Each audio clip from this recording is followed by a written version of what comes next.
Good morning students. जो class हम लोगों का है वो है सोशल स्टडीज़ का क्लास। सोशल स्टडीज़ में जो है आपके तीन मेन पोर्शन हैं जिसको हम लोग पढ़ेंगे, जिसमें एक पार्ट है ज्योग्राफी का, दूसरा है हिस्ट्री का, तीसरा है सिविक्स का।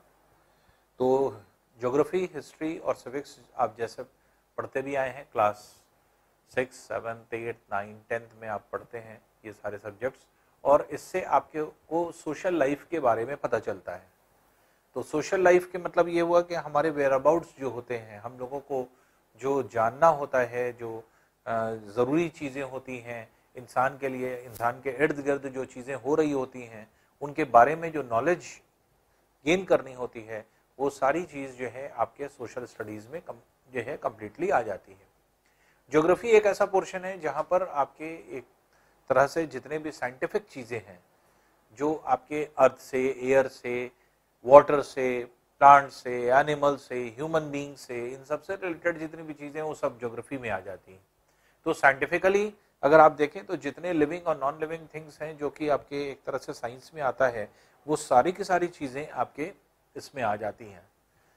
दूसरी इंपॉर्टेंट चीज़ ये है कि जो आपके हिस्ट्री का पोर्शन है उसमें हम लोग जो है अपने जो है आपके पास्ट टाइम के बारे में पढ़ते हैं, और सिविक्स का जो पोर्शन है उसमें हम लोग सिविलाइजेशन के लिए पढ़ते हैं, अर्थात हम लोग एक सिविल जो है आपके सिविलाइज्ड पीपल हो जाए उसके लिए हम लोग कुछ rules and regulations, laws govern by जो है आपके गवर्नमेंट, ये सारी चीज़ों को, रूल्स एंड रेगुलेशंस के बारे में हम लोग स्टडी करते हैं, जिसमें हम लोगों का कॉन्स्टिट्यूशन का पार्ट भी आपका आ जाता है। तो आज जो हम लोग स्टार्ट करेंगे वो हम लोग का पहला पार्ट है ज्योग्राफी। तो ज्योग्राफी में जो हम लोग जो है आपके जो भी चीज़ स्टार्ट करेंगे वो चैप्टर वाइज हम लोग जो है स्टार्ट करते हैं। तो ज्योग्राफी क्या है या किस तरह से हम लोग को कौन कौन सी चीज़ें पढ़नी है, आज हम लोग फर्स्ट चैप्टर स्टार्ट करने जा रहे हैं। ज्योग्राफी का जो पहला कुछ चैप्टर है वो है आपके रिसोर्सेज जो आपके एक तरह से फुलफिल होता है, और रिसोर्सेज के बारे में जो हम लोग जानते हैं कि हाँ रिसोर्सेज क्या है या किस तरह से डिफाइंड होता है। तो रिसोर्स जो हम लोग चैप्टर पढ़ने जा रहे हैं बहुत इंटरेस्टिंग है, बहुत और थ्योरेटिकल है, कोई बहुत ज़्यादा उसमें कोई दिमाग नहीं लगाना। रिसोर्स के मतलब हर वो चीज़ जिसकी वैल्यू होने का मतलब ये कि जिसको आप कुछ पैसे दे करके खरीदें या उसका कुछ मोल हो, जिसकी वैल्यू हो और उसकी कुछ ना कुछ यूटिलिटी हो। यूटिलिटी का मतलब यूज हो। ऐसा ना हो कि हमने किसी चीज को खरीद तो लिया लेकिन वो रखा है, बेकार है, किसी काम का नहीं है। तो ऐसी जितनी चीजें हैं जिसकी वैल्यू है और यूटिलिटी है उसको हम रिसोर्स कहते हैं। तो रिसोर्स में सारी चीजें आ जाएंगी जो हम लोग यूज करते हैं, या फिर जितना भी आपके हम लोगों के इर्द गिर्द जितनी चीजें होती हैं इस्तेमाल की, वो सब जो हमारे यूनिट जो है यूज हो रही यूटिलिटी में इस्तेमाल होती है या फिर जो है जिसकी वैल्यू है, वो सब रिसोर्स में आपके आ जाती है। तो रिसोर्स की डेफिनेशन पहले हम लोग डिफाइन करें कि व्हाट इज रिसोर्स, रिसोर्स होता क्या है या रिसोर्स किस तरह से हम लोग डिफाइन करते हैं। तो अब एक चीज हमने दिमाग में आपके बैठा दिया, दो चीज दिमाग में आपको रखना है, एक है वैल्यू, एक है यूटिलिटी। वैल्यू मतलब उसकी कुछ ना कुछ वैल्यू होनी चाहिए, उसका मूल्य होना चाहिए, उसको जो है आपके कुछ पैसे दे करके खरीदा और बेचा जा सकता हो तो उसकी वैल्यू कहलाएगी वो। और यूटिलिटी इज यूजफुलनेस। तो यूटिलिटी या यूजफुलनेस जो होती है वो होती है एटलीस्ट कि वो कहीं ना कहीं इस्तेमाल में आए। अगर हमारे इस्तेमाल में आ रही है और उसकी कुछ वैल्यू है तो value and utility both combined to make a resource, तो उसी को हम लोग रिसोर्स बोलते हैं। अब इसे डिफाइन कैसे करेंगे देखते हैं। अब देखिए रिसोर्स क्या है, anything which has utility and value. देखिए पहले से हम डिफाइन कर चुके हैं, बस आपको देखना है कि हाँ आप लिखेंगे कैसे। एनीथिंग विच हैज यूटिलिटी मतलब जिसका कोई यूज हो, एंड वैल्यू, उसका वैल्यू हो, and it is used to satisfy a need is a resource. और इसका इस्तेमाल हम लोग करें किसी नीड के इस्तेमाल के लिए, कि अगर हम लोग कोई चीज को इस्तेमाल कर रहे हैं और हमारी जो है नेसेसिटी है वो उसको इस्तेमाल करना, तो वो सब क्या हो जाएगी, रिसोर्स हो जाएगी। जैसे रिसोर्सेस के ढेर सारे एग्जाम्पल हो सकते हैं, जैसे मान लीजिए घर है, होम है, हम लोग घर में रहते हैं, घरों में रहते हैं, घर की वैल्यू होती है, उसको हम खरीदते हैं, खरीद के रहते हैं उसमें, और उसकी यूजफुलनेस क्या है कि हमको ठंड से, गर्मी से, लू से, पानी से सबसे बचाता है। तो ये क्या है, उसकी यूजफुलनेस है, यूटिलिटी है। तो इस तरह से अगर हम देखें तो ये आपके ये रिसोर्स में आ जाता है। अब जैसे ये है क्लोथ्स, जैसे ये है आपके कैप, तो सर्दी के दिनों में हम लोग जो कैप लगाते हैं उसकी वैल्यू होती है, उसको हम खरीदते हैं। क्या यूज, उसका यूज क्या है, उसकी यूटिलिटी क्या है, हमको ठंड से बचा रही है। स्वेटर है, जैकेट है, उसकी भी चीज क्या है, वैल्यू है, और उस ठंड और उससे बचा रही है। सॉक्स हम लोग पहने हुए हैं, तो सॉक्स जो है अगर मान लीजिए हम यूज कर रहे हैं, उसकी भी वैल्यू है, और उसकी यूजफुलनेस क्या है, हमारे जूते से पहले हम लोग मोजे पहन करके तब जूते को पहनते हैं, तो हमारे जो है लेग्स के प्रोटेक्शन के लिए होता है। एप्पल अगर हमने कहा, तो एप्पल भी क्या है, एक वैल्यूएबल चीज है, जिसकी कुछ ना कुछ वैल्यू है, उसको भी हम लोग खरीदते हैं, और हमारे किस इस्तेमाल में आ रहा है, जब हमें भूख लगती है, उसकी यूजफुलनेस हमें समझ में आती है, हम लोग उसको कंज्यूम करते हैं, तो उसकी यूटिलिटी समझ में आ रही है। डस्टबिन है, डस्टबिन का भी वही काम है, पैसे का खरीदते हैं, लेकिन उसका यूज क्या है, हम लोग सारे रबिश चीजों को डालते हैं, ये उसकी यूटिलिटी है। तो इस तरह से अगर आप देखें, ढेर सारे आपके जितनी भी चीजें हैं, ग्लास है, आपका ब्रेड है, पेंसिल है, आपका कंप्यूटर है, मोबाइल है, आपका डेस्क है, कार है, बिल्डिंग है, ये सब जितने, साइकिल है, तो जितनी भी चीजें हम लोग देख रहे हैं, ये सारी की सारी चीजें क्या हैं, ये सब, इन सब की वैल्यू है और इन सब की यूटिलिटी। इसलिए ये सब हम लोगों के लिए क्या हो गया, ये सब हम लोगों के लिए हो गया रिसोर्स। तो रिसोर्सेस क्या होते हैं, तो रिसोर्सेस जो हैं एक तरह से कैसे डिफाइन किया, जिसकी वैल्यू हो, जिसकी यूटिलिटी हो, वो, और जो हमारी नीड को फुलफिल करे, वो क्या है, आपके रिसोर्स होता है। अब ये रिसोर्स कितने तरह से हो सकते हैं या कैसे हो सकते हैं, उसको हम लोग देख लेते हैं। अब देखिए रिसोर्सेस में क्या होता है, रिसोर्सेस दो तरीके के हो सकते हैं। एक वो रिसोर्स जो नेचुरल होते हैं, और एक वो रिसोर्स जो आर्टिफिशियल होते हैं। Artificial means man made. बहुत सारे ऐसे रिसोर्सेस हैं जो गॉड गिफ्टेड हैं, हमें जो है ऊपर वाले ने बना के खुद से दिए हैं। तो जैसे उसके लिए क्या है, जमीन है, लैंड है, वाटर है, एयर है, आपका जितना भी आपके प्लांट्स हैं, एनिमल्स हैं, ये सब क्या है, ये है नेचुरल है। लेकिन कुछ चीजें ऐसी हैं जो ह्यूमन बींग्स ने खुद बनाई हैं अपने इस्तेमाल के लिए, उसकी वैल्यू भी है, उसका हम लोग इस्तेमाल भी करते हैं, वो आर्टिफिशियल हो जाते हैं। तो इस तरह से अगर हम लोग डिफाइन करें, तो सबसे पहली चीज आती है टाइप ऑफ रिसोर्सेज में, कि कैसे हम इसको टाइप को डिफाइन करें। तो पहला जो आपके होता है, वो होता है नेचुरल रिसोर्स। नेचुरल रिसोर्स जैसे हमने आपको कहा, जो गॉड गिफ्टेड है, जो हमें गॉड ने दिया है, अल्लाह ने दिया है, अल्लाह ने जो चीजें बनाई हैं, वो सब के सब जो है आपके एक तरह से नेचुरल रिसोर्स है। जिसमें क्या हो सकता है, एयर, वाटर, वाटर किसी भी तरह का हो, तालाब हो, फिर आपकी नदी हो, फिर महासागर हो, ओशंस हो, तो कोई भी हो सकता है, पॉन्ड हो सकता है, रिवर हो सकता है, कुछ भी है। सॉइल है, मिट्टी है, जिसमें हम लोग जो है आपके पेड़ पौधे आपके लगाते हैं, हम लोग फल उगाते हैं, हम लोग क्रॉप्स उगाते हैं खाने के लिए। मिनरल्स होते हैं जो हम लोगों को मिलते हैं जमीन से, जैसे लोहा है, बाकी और ढेर सारी चीजें, एल्युमिनियम है, कॉपर है, इसका कितना इस्तेमाल हम लोग करते हैं, लकड़ी है, ये सारी चीजें जो हैं आपके एक तरह से इस्तेमाल होती हैं। ये सब जो है आपके एक तरह से नेचुरल चीजें। और नेचुरल में अगर हम लोग देखें तो आपके एक तरह से दो तरह से हम नेचुरल स्टॉक को भी हम दो तरह से बांटेंगे। नेचुरल रिसोर्स में एक रिसोर्स होता है जिसको हम कहते हैं रिन्यूएबल रिसोर्स। अब ये रिन्यूएबल रिसोर्स क्या है उसको देखते हैं। रिन्यूएबल नेचुरल रिसोर्सेज में अगर हम देखें तो नेचुरल रिसोर्सेज में चाहे वो रिन्यूएबल हो या नॉन रिन्यूएबल, उसमें देखिए कुछ चीजें जैसे एनिमल रिसोर्स। एनिमल रिसोर्स जैसे एनिमल जो है आपके एक तरह से वो रिसोर्स है, रिसोर्स इसलिए है क्योंकि उनकी वैल्यू भी है और उनसे हमें कुछ लाभ भी होता है, कुछ यूजफुलनेस होती है, कुछ हम लोग यूज करते हैं उनको। क्रूड ऑयल, कच्चा तेल, जो तेल हम लोग निकालते हैं जमीन से, उसको जो है साफ करते हैं, साफ करके फिर उसी जो क्रूड ऑयल होता है उस क्रूड ऑयल से ही पेट्रोल निकाला जाता है, डीजल निकाला जाता है, केरोसिन ऑयल निकाला जाता है, तो ये सारी चीज होती है, क्रूड ऑयल। तो ये क्या है, ये भी एक नेचुरल रिसोर्स है। फिर इसके बाद फॉरेस्ट रिसोर्स। फॉरेस्ट रिसोर्स में जितने भी फॉरेस्ट हैं, पेड़ पौधे हैं, तो उसमें एनिमल्स हैं, वो सब क्या है, फॉरेस्ट रिसोर्स में आते हैं। प्रेशियस मेटल्स और मिनरल्स, जितने भी मेटल्स और मिनरल्स हैं उनसे इंडस्ट्रीज डेवलप होती हैं, इंडस्ट्रीज लगती हैं, क्योंकि वहां पर उनका इस्तेमाल है, इसलिए जो है आपके प्रेशियस मेटल्स और मिनरल्स जो है आपके इस्तेमाल होते हैं। फिर वाटर रिसोर्सेस।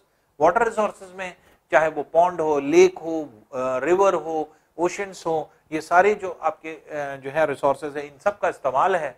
जैसे आप देखते हैं तालाब में ढेर सारे जो है आपके जो लिविंग थिंग्स होते हैं, जैसे एनिमल्स होती हैं, बर्ड्स होती हैं, इवन ह्यूमन बींग्स होते हैं, कितने काम उनको होते हैं उस पानी से, तो वो सब पानी पे कितना डिपेंडेंट होते हैं। लैंड रिसोर्स जो होता है, जिसमें आप कृषि भी करते हैं, खेती करते हैं, वहां पर जो है प्लांट्स जो है लगाते हैं, वहीं पर आप वेजिटेबल्स लगाते हैं, वहीं पे फ्रूट्स लगाते हैं, आप वहीं पर क्रॉप्स लगाते हैं, और ये जो है आपके इस्तेमाल करते हैं। विंड पावर और सोलर पावर एनर्जी जो अभी हम लोग ने पढ़ा, वो भी आपके इसी जो है रिसोर्स में आती है। और नेचुरल गैस का यूज, ये सब क्या है, नेचुरल रिसोर्सेज में आपके आता है। तो ये सब नेचुरल रिसोर्स है जो गॉड गिफ्टेड है, जो हमें गॉड की तरफ से, अल्लाह की तरफ से मिला है। अब देखिए इस नेचुरल रिसोर्स में अलग अलग जो है आपके परसेंट है इनके यूज का, लेकिन किसका क्या परसेंट है या किस तरह से यूज होता है, कौन सा परसेंट, तो इतना डीपली आपको समझने की जरूरत नहीं। लेकिन एक चार्ट है जो कि आपके डिफाइन कर देता है कि पूरा नेचुरल रिसोर्स किस तरह से पाया जाता है या कितने परसेंट में पाया जाता है। जैसे विंड रिसोर्स अगर आप देखें तो 10% है, पूरे नेचुरल रिसोर्स का 10% है आपके है। इसी तरह फॉरेस्ट रिसोर्स ये 54% है, 54% पाया जा रहा है। फिर एनिमल रिसोर्स अगर हम देखें 24% है टोटल रिसोर्सेस का। फिर नेचुरल गैस का रिसोर्स 32% है।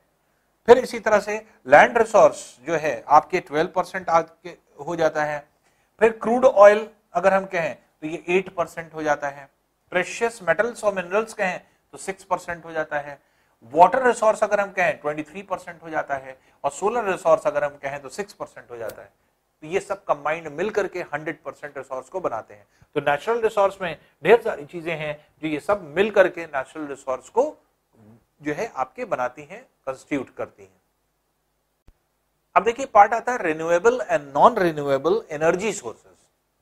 रिन्यूएबल एनर्जी अभी हमने आपको बताया, रिन्यू के मतलब क्या होता है, बार बार आपको यूज करना, जो आप नेचर से एनर्जी को निकाल सकें और जो कभी ना खत्म हो, जिसका स्टॉक, वो सब रिन्यूएबल एनर्जी में आता है, तो जिसको हम लोग यूज कर भी रहे हैं। और दुनिया में बहुत सारी चीज जो है आपकी इस तरह की बन भी गई है कि हम लोग रिन्यूएबल सोर्सेस का इस्तेमाल कर रहे हैं, और नॉन रिन्यूएबल सोर्सेस का भी हम लोग इस्तेमाल करते हैं। तो अब रिन्यूएबल सोर्सेस में क्या होगा, तो रिन्यूएबल सोर्सेस में जैसे सन है,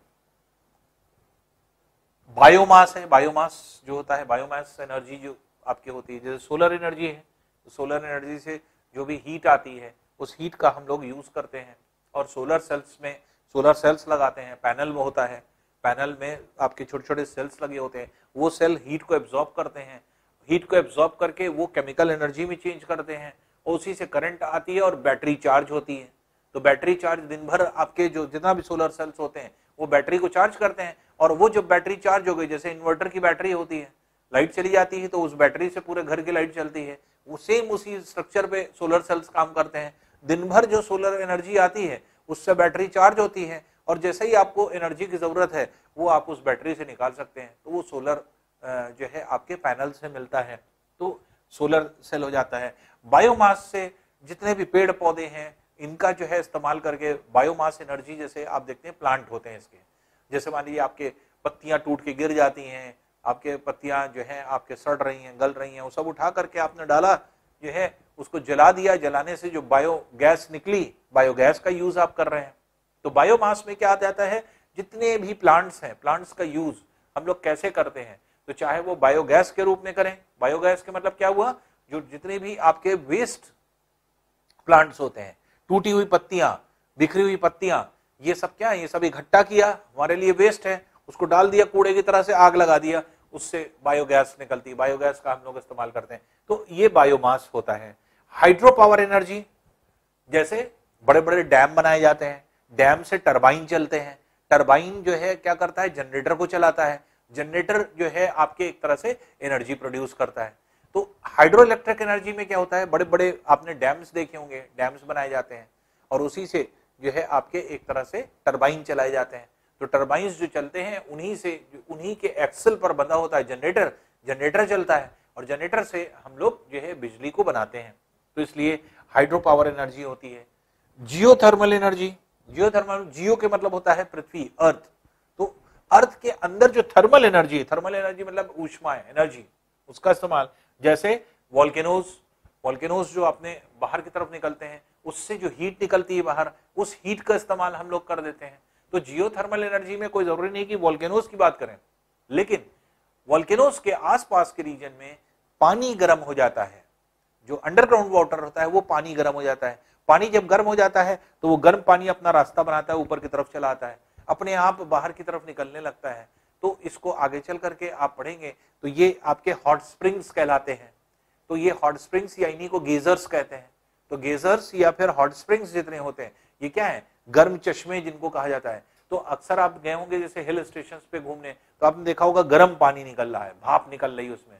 तो गर्म पानी के सोर्सेज होते हैं, इस तरह के स्रोत होते हैं, तो वो जो है जियोथर्मल एनर्जी में आते हैं। विंड एनर्जी, जिससे बड़े बड़े पंखे चलते हैं, तो जो आपके विंडमिल्स होती हैं, विंडमिल आपने देखी होगी, तो हवा जब चलती है तो विंडमिल को घुमाती है और विंडमिल से ही आपके एक तरह से जनरेटर मूव कराया जाता है और जनरेटर मूव करके एनर्जी जो है बनाई जाती है। तो ये सब क्या है, ये सब रिन्यूएबल एनर्जी में आता है, जहां पर हम एनर्जी को रिन्यू कर सकें। तो हम लोग एनर्जी रिन्यू कर लेते हैं, इसलिए रिन्यूएबल एनर्जी में आपके ये सारी चीज जो है आती है। अब देखिए होता है ह्यूमन रिसोर्स। ह्यूमन रिसोर्स मतलब ऐसी रिसोर्स जो ह्यूमन पर डिपेंडेंट है, जो हम लोग लिविंग बींग्स जैसे आपके ह्यूमन बींग्स होते हैं, तो ह्यूमन बींग्स क्या क्या कर सकता है, उसके पास कौन कौन से रिसोर्स हैं। तो ह्यूमन बींग्स के पास ढेर सारी चीजें हैं, जैसे उसके पास स्किल है, अगर उसका टैलेंट अपना यूज करता है, वो डेवलपमेंट करता है, वो जो ह्यूमन बींग्स के पास होता है, तो अपना गोल बनाता है वो फिर आपको ट्रेनिंग किसी चीज को पर्टिकुलर दी जाती है, रिक्रूटमेंट्स होते हैं। रिक्रूटमेंट्स के मतलब आपके एक तरह से जैसे मान लीजिए कि नौकरी पे रखा जाता है और या फिर बेनिफिट्स मिलता है। ये सब क्या है, ये सब किससे कंसर्निंग है, ये सब ह्यूमन रिसोर्स है। क्योंकि स्किल है, ये कौन पहचानेगा, ये ह्यूमन बींग्स के थ्रू ही है। टैलेंट कितना है किसी आदमी में, वो कैसे पता चलेगा, वो ह्यूमन रिसोर्स से ही पता चलेगा। तो इसलिए ये सारे जितने भी रिसोर्सेज हैं वो सब जो है आपके ह्यूमन रिसोर्सेज में आते हैं। अब ह्यूमन रिसोर्सेज में जितना ह्यूमन बींग्स ने जितनी चीजों को बनाया है वो ह्यूमन मेड रिसोर्स में आ जाएंगे। जैसे बल्ब बनाया, तो बल्ब क्या है, नेचुरल तो है नहीं, इंसान ने बनाया है। ट्रेन बनाया है, इंसान ने बनाया है। ब्रिज बनाया है, इंसान ने बनाया है। कोई भी इंस्ट्रूमेंट बना रहा है, जो भी आपके गिटार है, तबला है, ये क्या है, ये सब जो है आपके ह्यूमन बींग का बनाया हुआ है। मोटरसाइकिल है, वो ह्यूमन बींग्स बना रहा है। कंप्यूटर है, कपड़ा है, आपके टेलीविजन है, शिप्स हैं बड़ी बड़ी, ये कौन बना रहा है, ये सब ह्यूमन बींग्स बना रहे हैं। कार है, बड़े बड़े मॉन्यूमेंट्स हैं, एरोप्लेन है, आपके जो आपके टेबल है, या फिर जो आपके एक तरह से पैसा है, ये एक तरह से ये सारी चीजों में कौन जुड़ा हुआ है या कौन जो है आपके एक तरह से इसको जो है बना रहा है। तो ये सब चीजें ह्यूमन बींग्स के थ्रू बन रही हैं और ये सारी की सारी चीजें क्या आती हैं, ह्यूमन रिसोर्स में आती है। वजह यह है, इसको बनाने वाला कौन है, ह्यूमन बींग। तो ह्यूमन बींग के हाथ में है ये हम लोगों के हाथ में है कि जितना ज्यादा वर्क करेंगे उतनी चीजें इन सब बना सकते हैं। तो ये सब ह्यूमन रिसोर्स में आती है। और human made resource, human beings जो आपकी चीजें बना रहा है, ये सब ह्यूमन मेड रिसोर्स में आती है। अब देखिए जो रिसोर्स है उनको हम बचाएं कि ना बचाएं। अगर हम रिसोर्स को बचाएंगे, किफायत से चलाएंगे, तो हो सकता है हमारी आगे जनरेशन भी अच्छी तरह से उसका इस्तेमाल कर सके। तो हमारे ऊपर दो चीजें हैं, एक तो हम रिसोर्सेस का इस्तेमाल भी करें, दूसरी चीज हम बचाएं भी। तो अगर हम रिसोर्स को बचाते हैं तो वो क्या होता है, रिसोर्स कंजर्वेशन। तो रिसोर्स का कंजर्वेशन करते हैं हम लोग। तो रिसोर्स को अगर हम कंजर्व कर रहे हैं, बचा रहे हैं, तो वो जो है आपके एक तरह से रिसोर्स कंजर्वेशन में आता है। और सस्टेनेबल डेवलपमेंट जिस पर आज पूरी दुनिया पीछे पड़ी हुई है। सस्टेनेबल डेवलपमेंट के मतलब क्या होता है कि डेवलपमेंट भी हो और हम सस्टेन भी करें, मतलब हम यूज भी करते रहें और डेवलपमेंट भी हमारा होता रहे। सस्टेन होने का मतलब क्या हुआ? सस्टेनेबल डेवलपमेंट के मतलब कि हम लोग उसको बचा करके भी रखें, कंजर्व करके भी रखें किसी भी रिसोर्स को, और उसके आधार पर हमारा डेवलपमेंट भी होता रहे। खर्च ना करें, ऐसा ना करें कि हाँ हम आगे के लिए सारी चीज खर्च होता चला जाए, हम उसको और बढ़ाते चलें, जो चीज यूज कर रहे हैं उसका इस्तेमाल भी करते चलें और उसको, उसके रिसोर्स को हम इंक्रीज करने की कोशिश करें, बढ़ाने की कोशिश करें, उसको हम लोग और ज्यादा यूज करने की कोशिश करें। तो यूज प्लस डेवलपमेंट, यूज भी करते चलें प्लस उसको डेवलप भी करते चलें। अगर दोनों चीज हमारे दिमाग में है तो उसी को हम क्या कहते हैं? Sustainable development. तो आज पूरी दुनिया सस्टेनेबल डेवलपमेंट की तरफ जा रही है। जिसको तरक्की करना है, जिसको ग्रोथ लेना है, वो सब क्या है? सस्टेनेबल डेवलपमेंट की तरफ जाते हैं। तो सस्टेनेबल डेवलपमेंट में क्या है? सिर्फ जो है आपके रिसोर्स का डेवलपमेंट नहीं है, हम ह्यूमन बींग्स का भी है, सभी लोगों का है। तो क्या है कि कहीं गरीबी ना हो, भूखमरी ना हो, सबको खाना मिल जाए, है हर तरह की प्रॉस्पेरिटी रहे, सब खुशहाल रहें, यही क्या है? यही सस्टेनेबल डेवलपमेंट है। तो सस्टेनेबल डेवलपमेंट के मतलब हमें हर चीज इस्तेमाल हम लोग करते रहें और चीजों को डेवलप भी करते चलें, जिससे कि हमारी सारी चीज जो हमारी नेसेसिटी है वो सब पूरी होती चले और कुछ भी हमें जो है आपके कुछ लॉस ना होना पड़े। तो ये जो है सस्टेनेबल डेवलपमेंट का जो है आपके एक एम होता है। अब सस्टेनेबल डेवलपमेंट के प्रिंसिपल क्या है? अब देखिए सस्टेनेबल डेवलपमेंट में सबसे इंपॉर्टेंट चीज क्या होती है? देखिए एंगल से हमें देखना पड़ता है। पहली चीज तो एनवायरमेंटल, दूसरी चीज इकोनॉमिक, तीसरी चीज सोशल। एनवायरमेंटल चीज में क्या क्या चीजें आती हैं? एयर है, वाटर है, लिक्विड है, मतलब जितनी भी आपके एयर, वाटर और जो है आपके लैंड सरफेस है, ये सारी चीज एनवायरमेंटल फोर्सेस में आ जाती है। फिर आपका सोशल लाइफ की बात होती है, जैसे कम्युनिटी हमारी आ जाती है, जो पीपल्स हैं उनके बारे में आ जाता है, तो वो सोशल जो है आपकी चीजों को जो है डिफाइन करता है। और इकोनॉमी मतलब हमारे पैसे को। सस्टेनेबल डेवलपमेंट हमारा तब होगा जब हम एनवायरमेंट को कंजर्व रखते हुए अपनी सोसाइटी को डेवलप करें और इकोनॉमिकल वे में करें, कम पैसे में करें।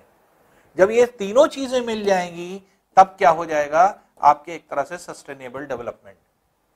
तो सस्टेनेबल डेवलपमेंट के लिए सबसे इंपॉर्टेंट चीज क्या होती है? पहली चीज एनवायरमेंट का जो है आपके एक तरह से आप ये कहें कि एनवायरमेंट जो है आपके कंजर्व रखना, उसका यूज करना। फिर सोशल लाइफ में ह्यूमन बींग्स या पीपल के बारे में और कम से कम पैसे में हम अपना पूरा सारा डेवलपमेंट करें, ठीक है ना? तो उसी को हम सस्टेनेबल डेवलपमेंट कहते हैं। अब देखिए सस्टेनेबल डेवलपमेंट के गोल्स क्या होते हैं ये पहले देख लें।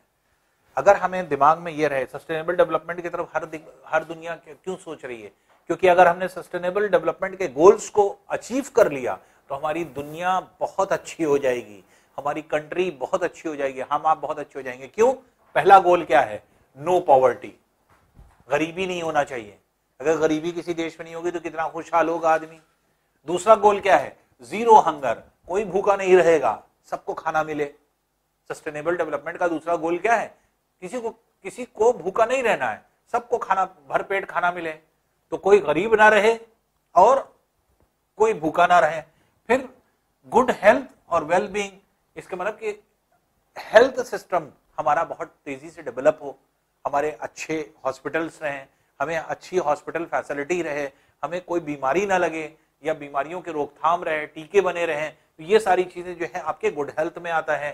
क्वालिटी एजुकेशन, एजुकेशन जो हमें मिले उसकी क्वालिटी हो, जो हम लोग जो जितनी चीजों को पढ़ रहे हैं या जान रहे हैं उसकी और वाइडनेस को समझने की कोशिश करें और अच्छे से अच्छा जो है चीजों के डेवलपमेंट की तरफ हम लोग जाएं। तो ये क्या है? ये सब गोल है सस्टेनेबल डेवलपमेंट का।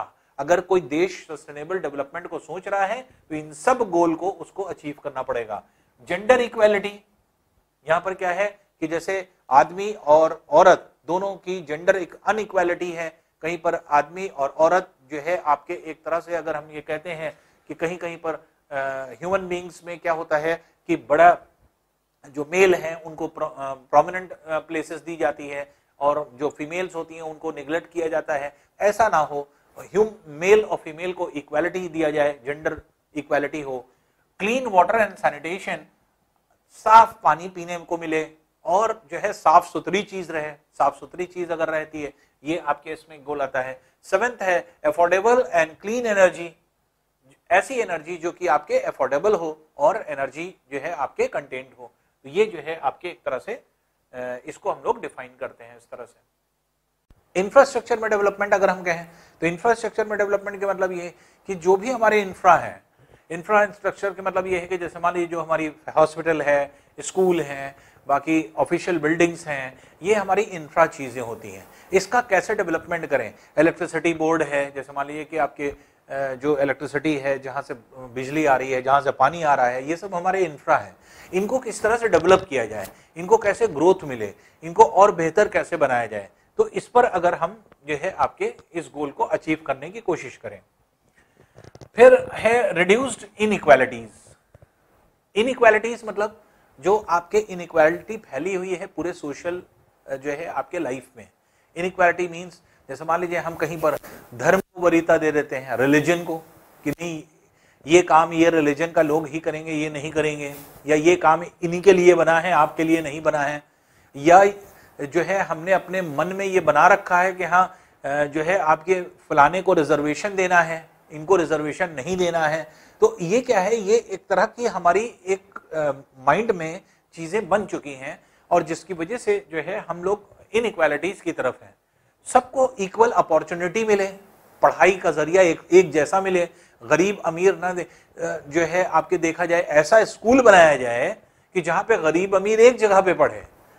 ऐसा ना हो कि बहुत अच्छे स्कूलों में जहां फीस ज्यादा है वहां अमीर लोग पढ़ रहे हैं, जहां गरीब लोग हैं, जहां पे आपके पैसा नहीं अफोर्ड कर पा रहे हैं, वहां पे अच्छे स्कूल ना हो। तो स्कूल का स्टैंडर्ड इस तरह से बढ़े और ये गवर्नमेंट सेक्टर में हो, पब्लिक सेक्टर में हो, कि गवर्नमेंट सेक्टर में अगर रहेगा या पब्लिक सेक्टर में अगर हम डेवलपमेंट करेंगे तो हमारे स्कूल्स भी इतने अच्छे होंगे कि वहीं पर आपके अच्छे जो है अमीर लोगों के बच्चे पढ़ने आएंगे, गरीब लोगों के बच्चे पढ़ने आएंगे और इक्वलिटी अपने आप आ जाएगी। तो हर तरह की इनइक्वालिटीज को हटाना, ये जो है हम लोगों का गोल होगा।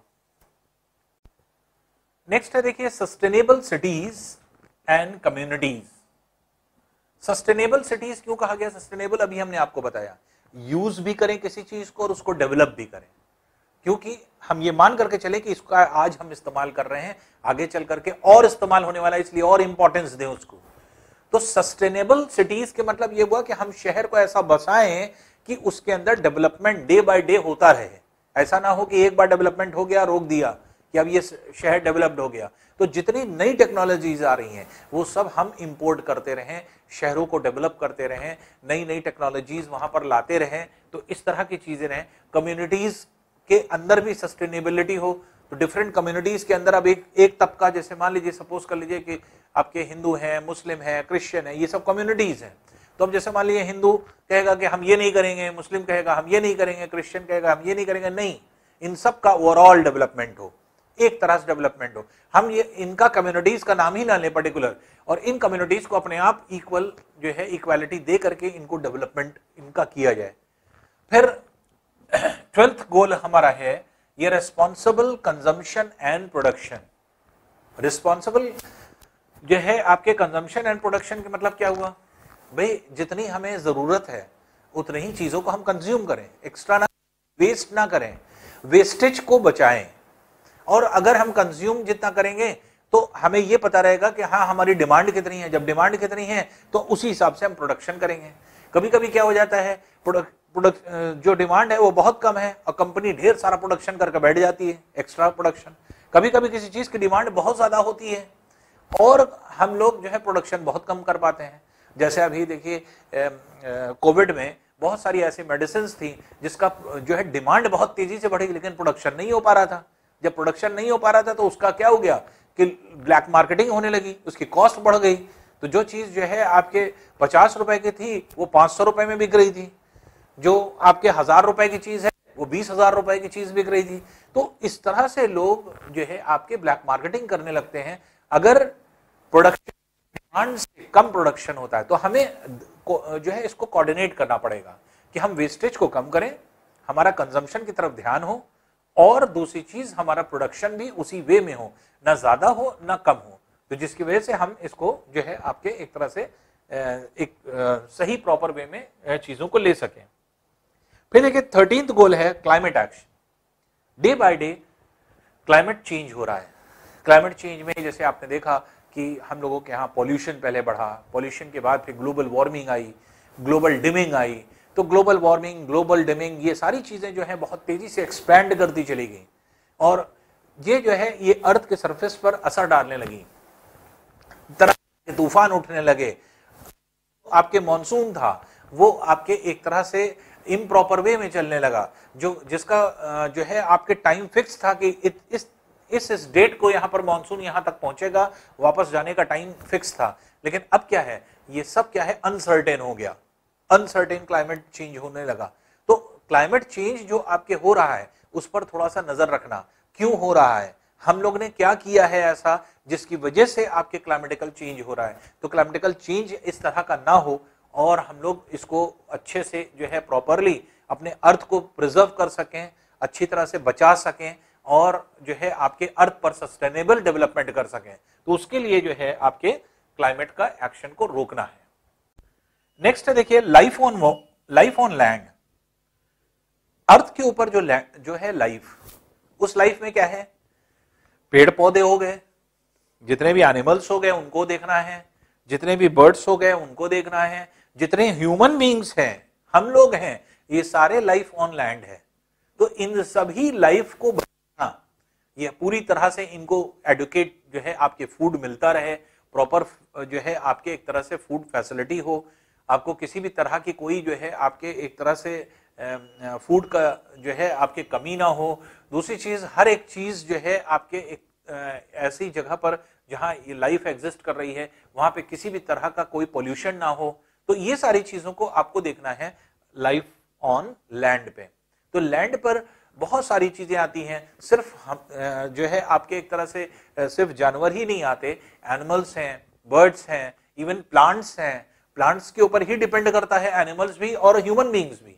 अगर प्लांट्स खत्म हो जाएंगे तो ह्यूमन बीइंग्स भी खत्म हो जाएगा और एनिमल्स भी खत्म हो जाएंगे, बर्ड्स भी खत्म हो जाएगी। इसलिए प्लांट को बहुत ज्यादा प्रिजर्व करना है। बहुत ज्यादा कटिंग ऑफ ट्रीज जैसे आपके हो गया, तो पेड़ों को काट काट करके बस्तियां बसने लगी, तो कितने फॉरेस्ट जो है वो खत्म कर दिए गए। तो फॉरेस्ट को बचाना है, तो जितना हम फॉरेस्ट को बचाएंगे उतना हम अपने एनवायरनमेंट को बचाएंगे, एटमॉस्फेयर को बचाएंगे। तो ये जो है आपके लाइफ ऑन लैंड में हमें देखना है।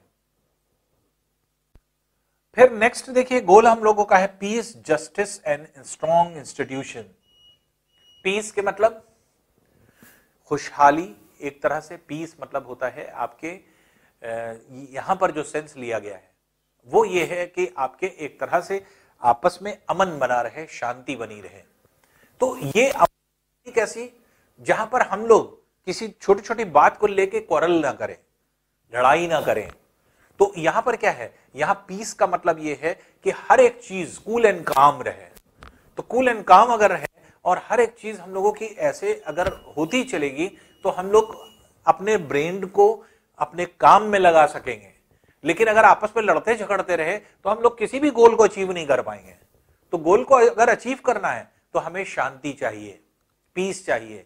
इसलिए सबसे पहली चीज आपस में एक दूसरे का मेलजोल, पीस होनी चाहिए। दूसरी इंपॉर्टेंट चीज जस्टिस होना चाहिए, किसी के साथ जो है आपके इनजस्टिस नहीं होना चाहिए। कोई भी जैसे कम्युनिटी को लेकर के, रिलीजन को लेकर के अगर दिमाग में रख करके हमने किसी के लिए जो है इनजस्टिस कर दिया, दैट इज रॉन्ग। तो जस्टिस हर इंसान के साथ होना चाहिए, चाहे वो किसी भी कास्ट का हो, क्रीड का हो, कोई भी रिलीजन का हो, किसी कम्युनिटी का हो, उससे कोई मतलब नहीं। इंसानों के लिए एक रूल एंड रेगुलेशन रहेगा और वही रूल एंड रेगुलेशन सब पर लागू होगा। तो एक जस्टिस होना चाहिए जिस पर हमें ध्यान रखना है, तो ये जस्टिस सबको मिले। और ऐसे स्ट्रॉन्ग इंस्टीट्यूशंस हमें बनाना है।